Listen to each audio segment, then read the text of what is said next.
Hello everybody, my name is Dratnos, and in today's video I want to answer the question, could Bullions as a system work in a regular season, not just in a Fated or Awakened season?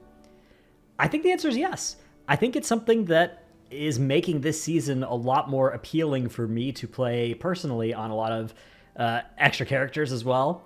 And I think there are some serious upsides to consider about this system that make it worth porting, or at least trying to port in future seasons.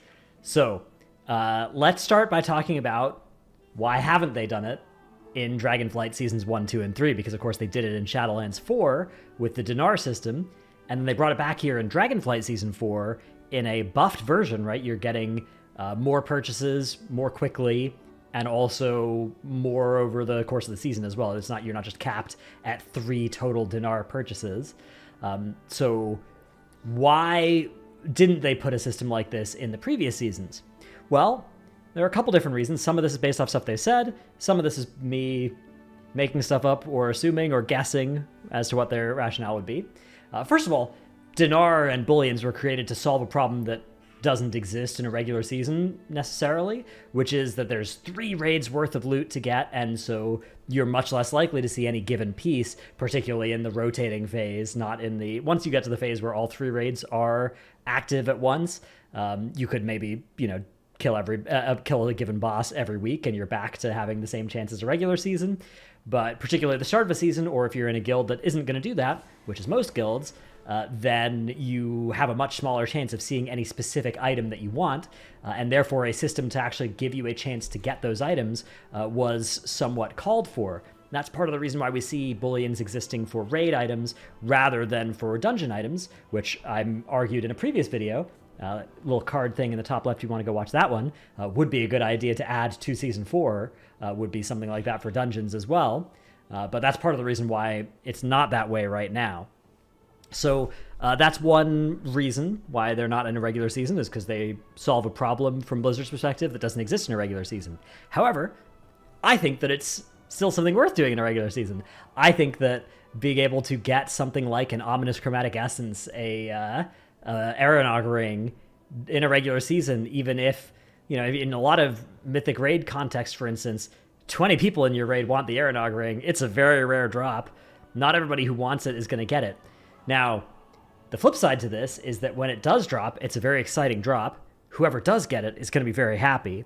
And so, to some extent, by adding a bullion system, you are taking away necessarily some of that, right? That's something that does have to go down, right? The excitement of getting an item, if it's guaranteed, is a lot less exciting, right? If you get some cool item in Season 4, is it an exciting thing that's happened to you? Yes. If it's lower than Myth Track, to some extent, there's a bit of a feeling that's like, well, I guess I'm probably still going to end up buying that exact same item on the Awakened track and bring it up to a higher item level at some point in the future. But even still, you're like, oh, cool. I've saved 2 bullions, right? And that is a much less exciting thing than like, oh my god, I got the Aeronog ring. Like, I got the class trinket that I really needed, that I really wanted. And to me, that is an important line there as well, is like, whether it's something that you really need or really want. But those things existing create a different set of problems, which is that if there's an item that you really need or want, and you don't have it, it really sucks, right? That's something that sucks at the start of a season, and for me in particular, it sucks increasingly every week thereafter if I'm trying to, play a character for M+.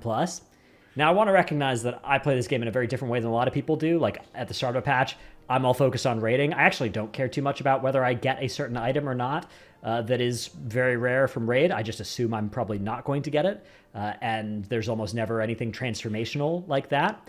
But there are some people, like for instance, back in Season 2 of this expansion, if you were a Warlock, you couldn't play a certain spec in progression unless you got the class trinket, which then made it worth it. You had to get a bunch of other stuff from M+ and stuff as well, but you could deterministically farm those. You couldn't the class trinket, and so we were just hoping we'd get a class trinket so our Warlocks could play whatever the spec was. I actually forget which of the 3 specs it was that was enabled by that class trinket. I think it was demo that season. But yeah, I think that is something that would be hard to take out of the game. But I think that Blizzard does have some options for making this work. I think one thing that would be a good way to do this would be to just add a Bullion system into a patch later into the patch. They used to do this with the Catalyst, right? The Catalyst used to open 8 weeks into the patch, and then everyone was like, okay, this is so good. We love this so much. We want it sooner. And then it opened 6 weeks in, and then it opened on the first week. And I think the Catalyst got better each time that it did that. So maybe if they added a Bullion system and it was late in the patch, the same process would happen, and we would kind of slowly do the frog and boiling water thing to them, where they end up having to give it to us at the start of a patch as well because everybody complains about it so much. But I think that was a positive development for the Catalyst that it went that way, and I think the Catalyst being implemented in the first place was a good thing as well. I actually wouldn't be surprised, though, if it was fine if Bullions stayed as a late patch feature rather than an early patch feature, because it would mitigate some of that. It would let those drops still be exciting and awesome at the start of a season, and then towards the end of a season where it starts being more like, I can't believe I don't have this yet. Like, I remember going all of Shadowlands Season 3 without seeing a Gavel of the First Arbiter. Well, we saw it once, but it went to somebody other than me. That felt awful. That felt so bad. By the end of the season, every time we killed Jailer, like, it was so bad. It felt so bad, and it's to the point where if I had gotten one, it would have been relief, not excitement. And it would have probably even felt like the last week of the season, if one had dropped and been given to me, I don't think I would have felt good. I think I would have been kind of even more mad. So at some point in the middle of a season, for me at least, not having a certain item that drops from a certain boss goes, like, there's an inflection point there where it stops being an exciting possible drop and it starts being like, man, I wish I could just get this so I could have the item that is really fun and cool and powerful and I want, so that I can have it this season that's it's in my game, right? And not have it be something that I didn't get to experience this season. Another thing that I think would be a concern from Blizzard's end is the very rare items in particular, right? Very rare items are supposed to be less common, and you're supposed to see them less often, right? So fewer characters should have these items than the non-very rare items, right? Like that does make sense. On the other hand, if we look over the course of Dragonflight, what's happened to the very rare items? In Vault of the Incarnates, these 3 items were all Turbo Bis. These were all so good. In Aberrus, we had the not just the extremely rare embodiment of the Hellforged, we had a bunch of very rare items, which, aside from these patterns, there was Voice of the Silent Star, which was good. It was good situational. We had the Neltharian's trinkets. I guess I should be looking at all classes for this so that I could see other stuff, which were situationally good. Some of these kind of sucked, though, for a lot of specs, but some specs these were good options for, and for a couple specs they were bis. We had Screaming Black Dragon Scale, which was pretty mid. This was like some healers like this. Some other classes were like, yeah, this is fine. But again, much more like mid than the Whispering Incarnate icon. And Jurin, which was great for the specs that could use it. They liked that a lot. But of course, being a weapon, it was a very niche item compared to, if you were a Vault of the Incarnates character, odds are very good that you wanted at least 2, if not 3, of the very rares that dropped here. And the bow, similar to Jurin, was Turbo Bis for the person that could use it, of course, which was the Hunter. What about in Amirdrasil? In Amirdrasil, the very rares have gotten even more situational, right? You have the Ouroboreal Necklet, an item that is pretty close to trinket text on it, right? Like, you get a little bit of value out of it.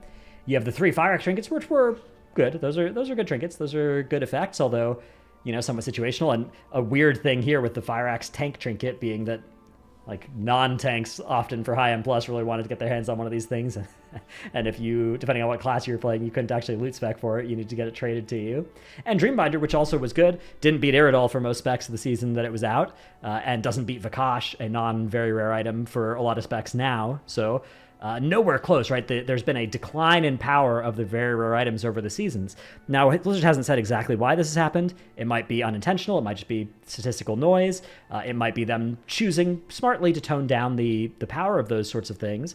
But it might also be something that they're feeling forced to do because of how negative the experience of, say, the Aeronog ring was for the people that didn't have it. And if you had a Bullion system that let those people eventually get it late in the season, that could then be something where they'd be open back up to being able to design very rare items that are very rare and very powerful, and not have that be something where inherently the more exciting and powerful the item is, the more it feels bad to not get it, right? By putting in a Bullion system, you have a safety valve against that, and you get to start making super powerful, exciting items. And, maybe you nerf them going into the new season so people don't keep wearing them. Or maybe you don't nerf them, like the Aeronog ring wasn't nerfed, and or wasn't nerfed by that much, at least until a couple weeks into Aberrus, I think. Or maybe it was already nerfed, but it was still Biss. I don't know. I don't remember. All I remember is that I was playing Brewmaster in Aberrus, and I had a heroic Aeronog ring, and I had to keep that thing on for most of that tier, and I felt stupid for not having farmed more Mythic Aeronog runs on that character to try and get a Mythic one, because that was Biss. That would have been Biss. That was, something that I could have made myself more powerful and more useful in progression by farming, 20 Vaulted Incarnates Mythics on that character instead of just 4 or 5 or however many I did, which feels pretty bad. That was something about that very rare item that felt pretty bad, that would be entirely mitigated by it having been bullionable in that season. Again, talking about a pretty niche case here. I'm playing this game in a particular way that is not common, but I think people that aren't as or interested in that kind of progression would still have a similar vibe of just like, there's a really, really cool and powerful item and you don't get to play with it is not a particularly fun thing, right? It's like maybe there's aspirational stuff to it. Maybe 1 out of every 10 season you luck into getting it and you're like, oh, cool, now I get to play with the very fun thing this season. But I feel like it would be more fun if it was just something that you actually could eventually get in that season and play with. So that's my argument there. I think it would be fine if very rare items in the Bullion system cost more than non-very rare items.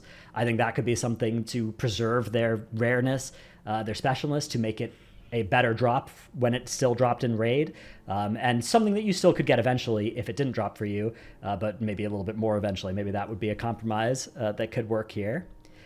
Now, another concern that I think would be reasonable to have about doing this is that Mythic end boss trinkets would cease to be rare, cool, and powerful, right? Like on Firac at the time, non-awakened, I guess, or awakened even as well, the 535, the 590 or 496 versions of these very rare trinkets were extremely hard to come by, right? You had to kill Firac on Mythic, and then a very rare had to drop, and then it had to be the right one of those 3, and then it had to get assigned to you. Very few of these items existed compared to the amount of heroic of them that existed, and these were, status symbols, extra power, super cool things to have, and maybe you're diminishing that if just every single person can have an awakened track of these. I don't know if I can do this, but speaking on behalf of somebody who killed Firac extremely early in the scheme of things, who's had access to these sorts of very rare end boss trinkets from Mythic bosses very early into the patch, I would be fine with it. I think it would be great if everybody could get this, if M+ers could get these sorts of things at the highest eye level. I don't think that would be bad. I think that would be good. So, but I could see maybe some high-end raiders, or maybe Blizzard on behalf of some high-end raiders mistakenly thinking that that would be a downside, but I don't think it would be. But I think it's at least worth addressing because I think it may be reasonable to at least think it might be a thing. Another thing to consider is that Bullions in their current form may trivialize the gearing process for some specs, whereas for others, they don't address the thing that makes gearing that spec hard. So we've got some specs, like Hunters. Hunters can buy their very rare bow, and they can buy their best in slot trinkets. In fact, they can buy all of those from Izzy, the vault vendor, who can sell you, the Whispering Incarnate icon if you want that, Grief Torch if you want that, the Kurog trinket, the Razageth bow. Cool, you're all kitted out.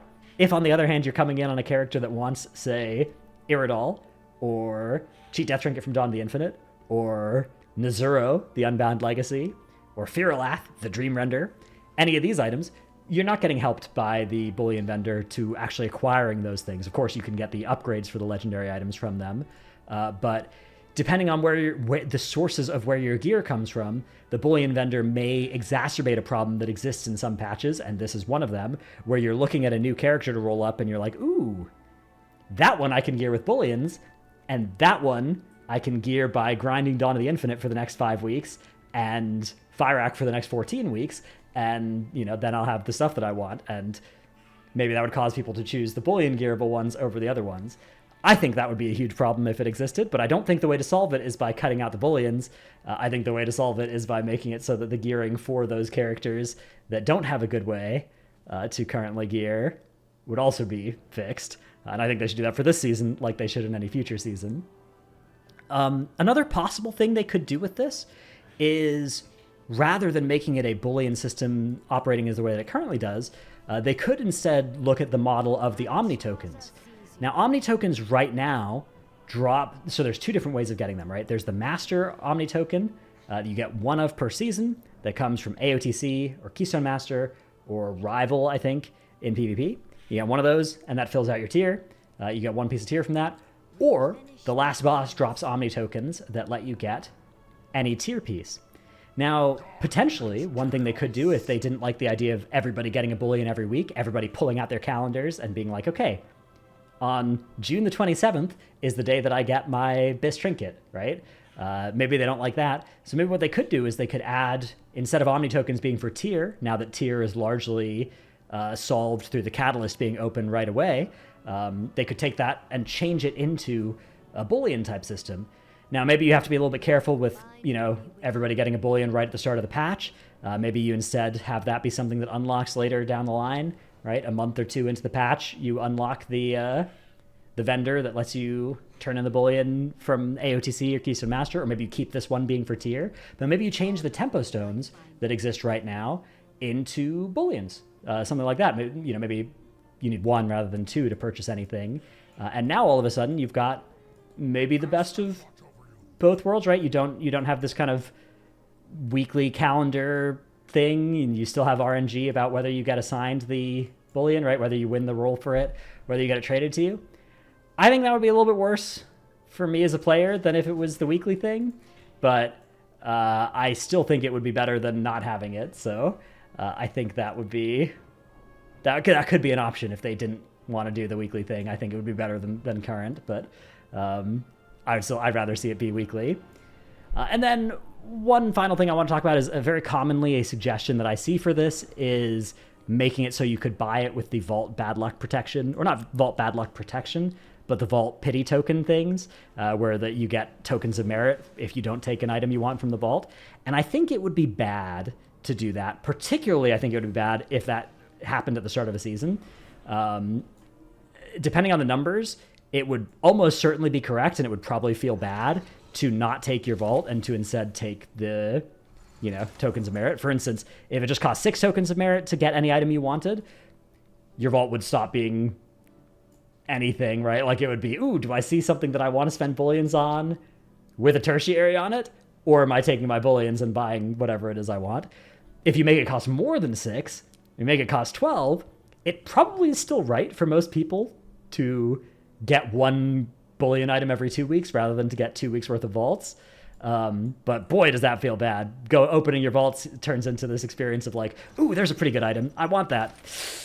I should really just make progress towards my Bullion item. And that feeling bad, I think, is something that you do want to try and avoid. So I don't think doing it through Vault Pity Tokens would be the way to approach this. I think weekly or Omni Tokens would be the better way to do it. But those are just my thoughts on this. I, you know, have my perspective on this from how I play. I tried to incorporate how, you know, I know and think other people play as well into this, but I'm very interested to hear your perspective as well. So if you have any takes on this and they don't involve calling people names or being super mean or whatever, put them down in the comments below, you know, see if we can get a discussion going around this. Hope you've enjoyed this video. Thank you so much for watching, and I'll see you in the next one. Bye.